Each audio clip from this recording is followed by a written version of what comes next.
there, my name's Grace, and I'm going to be talking you through some of the key challenges that I have faced during the COVID-19 pandemic, such as learning about the rise in Asian hate crimes due to COVID and experiencing anxiety when coming out of lockdown. The coronavirus originated from Wuhan, China, so some people blamed Chinese people for causing the pandemic. At one point during lockdown, I became quite obsessed with reading the news.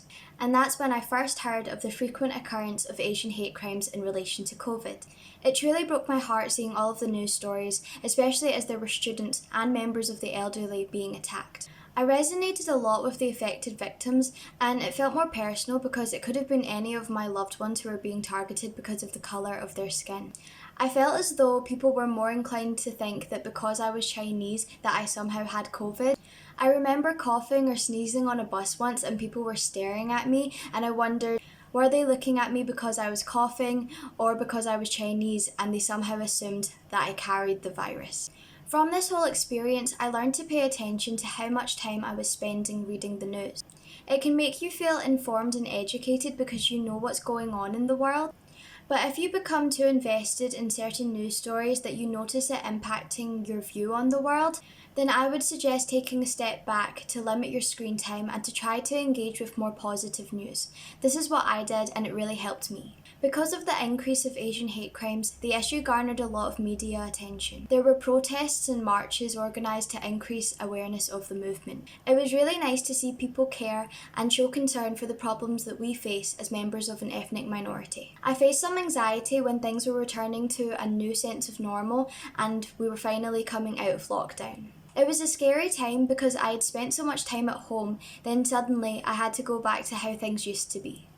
I remember going to a supermarket for the first time after ages and feeling overwhelmed by how crowded and loud it was. I had to take a lot of deep breaths to try to calm myself down.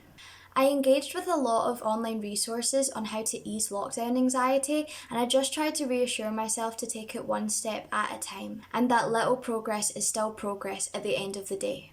I challenged myself to go outside of my comfort zone in gradual stages. I would meet with friends or talk on the phone before building up to meet them in person. I found that although I was quite anxious and nervous beforehand, that the social interactions never went as badly as I initially anticipated. Once I was there and I settled into where I was and who I was with, my confidence in being social in a post-pandemic world grew. I think being honest with the people that you're meeting and telling them how you feel helps a lot. Many of my friends were really understanding about waiting till I felt comfortable to do things in person again before we met, which was really reassuring. I also sought support through my university. I attended a weekly CBT group and received one-to-one counselling sessions. I found that talking to someone helped me become more self-aware and gave me the tools I need to self-soothe and to be able to manage my mind more effectively. So if you are struggling, see what resources are available at your institution. I know that seeking help was not a sign of weakness, but a sign of strength. Remember to pull on your support networks from time to time. Friends and family can often understand what you're going through, remind you that you're not alone and that your feelings are valid. It's important to step out of the digital space occasionally also. For me, there's more to life than staring at a screen all day. I deleted Snapchat and Instagram and haven't been on it for over a year now. I've noticed that I have more time to do things that I enjoy. I'm able to be more productive, and I've found that there's less potential to compare myself to others if I'm off of social media. Exercise, engaging with hobbies, practicing mindfulness and journaling had a massive positive impact on my well-being. It really is the small things in life that have big impacts. Even things such as getting enough sleep, eating healthily, and drinking enough water contribute to a happier me.